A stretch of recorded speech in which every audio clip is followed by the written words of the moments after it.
169 pounds of fentanyl, pills, and powder seized in this case could yield a staggering 6.9 million lethal doses. By two brothers from Sinaloa, Mexico, Rosario Abel Joaquin Camargo Banuelos and Francisco Fernando Camargo Banuelos, as the leaders of this drug trafficking organization. From their base in Sinaloa, both these men directed this group that dealt death and despair in our community.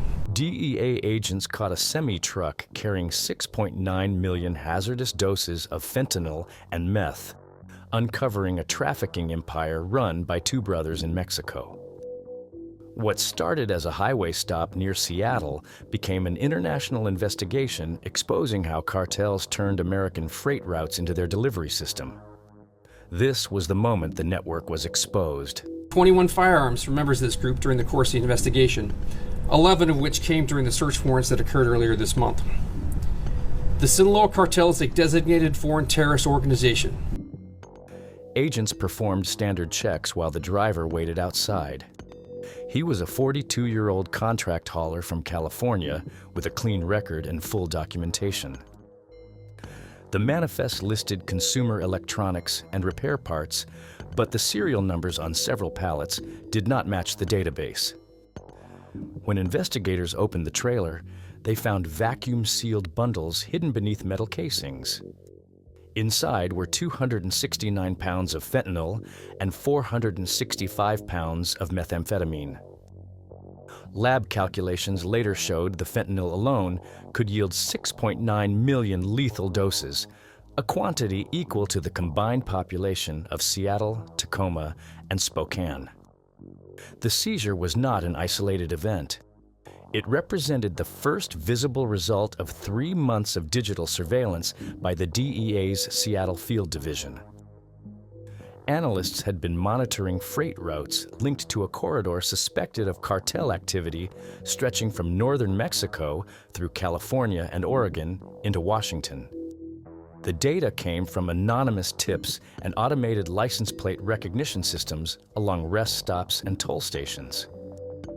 Each anomaly built a pattern, and the semi-truck now standing on the side of Interstate 5 fit that pattern exactly.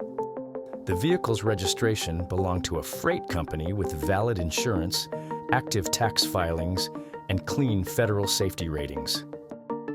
On paper, it was legitimate. The company's owner had no prior violations, and inspection reports from earlier months showed compliance with transport regulations. To investigators, this level of normality indicated something larger. Criminal networks had learned to occupy legitimate business structures instead of building fake ones. The boundary between lawful logistics and illegal distribution had blurred into a single system. When the trailer doors closed again, agents realized the discovery extended beyond a single truck. Preliminary tracing of the bill of lading revealed that the cargo originated from a warehouse in Los Angeles, passed through a depot near Sacramento, and was scheduled for delivery to Tacoma. The same network had logged more than 100 shipments on similar routes over the previous year.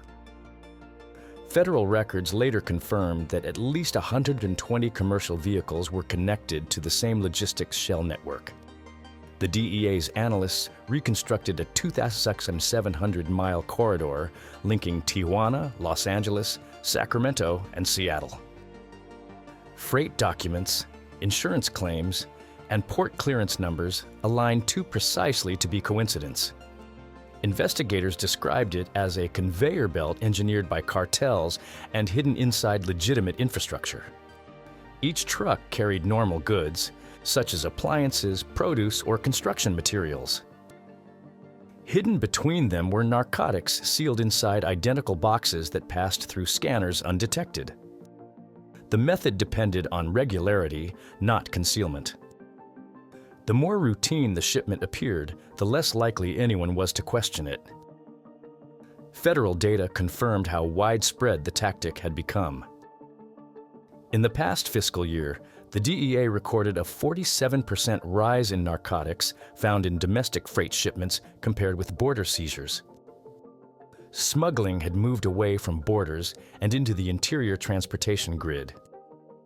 What began as an effort to bypass checkpoints had evolved into full infiltration of national commerce. Every weigh station and warehouse now represented both a potential checkpoint and a potential vulnerability. Behind this system stood two men, Rosario Abel Camargo Banuelos, age 31, and Francisco Fernando Camargo Banuelos, age 24. Both operated from Western Sinaloa. Communications intercepted by federal investigators showed encrypted traffic between Los Angeles, Guadalajara, and their base of operations in Mexico. The brothers coordinated shipments, negotiated distribution, and managed logistics through legitimate export channels. They maintained relationships with transport brokers and warehouse coordinators who had no idea their paperwork covered narcotics. The Camargo Banuelos brothers oversaw 37 U.S. associates. These included clerks, customs brokers, and freight schedulers who processed documents without awareness of the hidden cargo. The structure functioned like a normal company, organized, scheduled, and recorded. DEA analysis of communication data revealed that between 2022 and 2024, the network moved more than 3 metric tons of narcotics across state lines. Financial tracing estimated total revenue at $420 million. Payments were laundered through small import-export firms and logistics contractors that submitted real tax returns, blending illicit income with legitimate transactions. This operational model replaced older smuggling routes that relied on tunnels or couriers.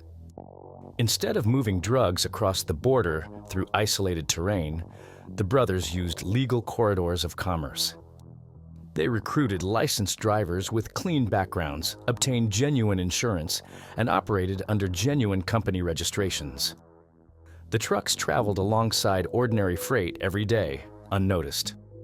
By aligning with legitimate transport systems, the network eliminated many traditional risks of interception. The method's efficiency was its danger. Border surveillance systems cannot easily detect illegal shipments inside registered cargo fleets. Highway patrols focus on vehicle safety and compliance, not cargo verification. The case demonstrated how narcotics could move freely within regulated trade channels without breaching any checkpoints.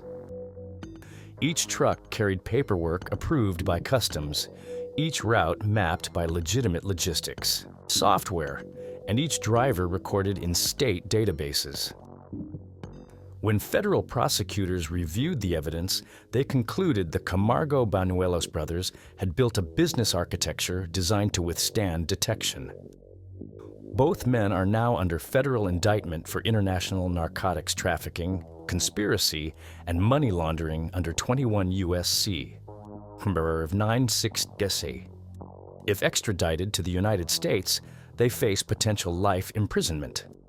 After the seizure on Interstate 5, the investigation expanded fast. Within 48 hours, federal authorities launched a full-scale operation called Iron Corridor. The mission stretched across Washington, Kentucky, Tennessee, and West Virginia. Its purpose was to dismantle the entire network linked to the Sinaloa distribution system uncovered in the semi-truck stop. Agents from the DEA, FBI, Homeland Security investigations, and multiple state police agencies coordinated the effort. By the end of the week, 51 individuals were arrested. Each was connected through financial transactions, warehouse leases, or trucking registrations tied to the same logistics pattern first detected in Seattle. The arrests represented one of the largest synchronized narcotic sweeps in recent memory. Search warrants covered residential properties, distribution centers, and highway rest areas used as relay points. During the raids, officers seized 482 kilograms of cocaine, 187 pounds of methamphetamine, and 956 pounds of marijuana. In addition to the bulk narcotics, more than 100,000 counterfeit pills containing fentanyl and alprazolam were recovered.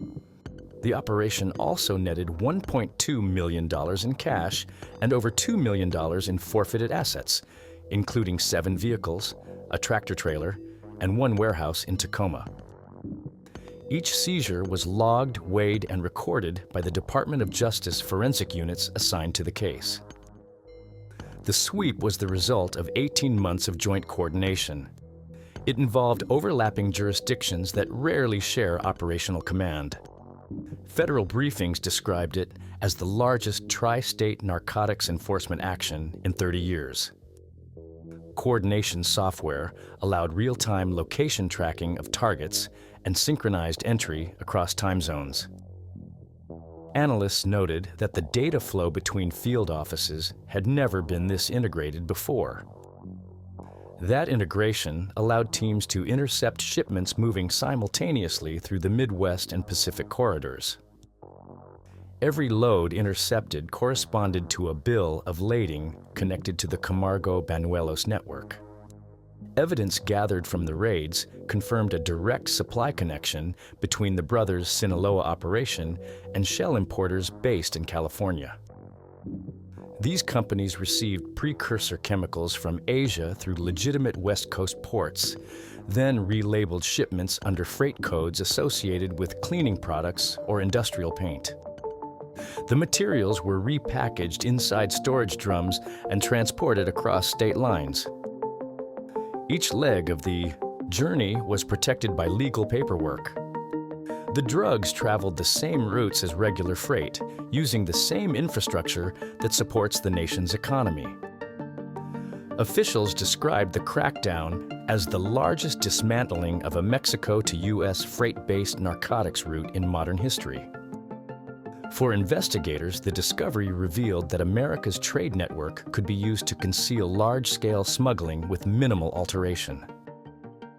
Data from the DEA show that commercial vehicles move about 80% of all domestic goods. The size of that system provides natural cover for criminal organizations. When every shipment looks routine, the illegal ones disappear into the background. Last year, federal agencies conducted 6,400 worksite and highway inspections, uncovering more than 11,000 civil violations related to fraudulent manifests and dual-use cargo shipments. Each violation represented a weak point where criminal freight could pass as legitimate commerce. Homeland Security's 2025 annual report estimates that $64 billion in illicit trade now moves annually through lawful freight lanes. The same infrastructure that drives retail, construction, and agriculture also provides the ideal route for narcotics. Analysts believe the problem is partly technological. Artificial intelligence systems that manage modern logistics are being manipulated. Traffickers feed false data into automated scheduling platforms, which then randomize truck assignments and mask patterns that investigators once used to detect smuggling. These tools were designed to increase efficiency, but now complicate enforcement by eliminating predictable behavior. Because of these findings, Interstate 5 and Interstate 95 have been designated as high-risk narcotics corridors.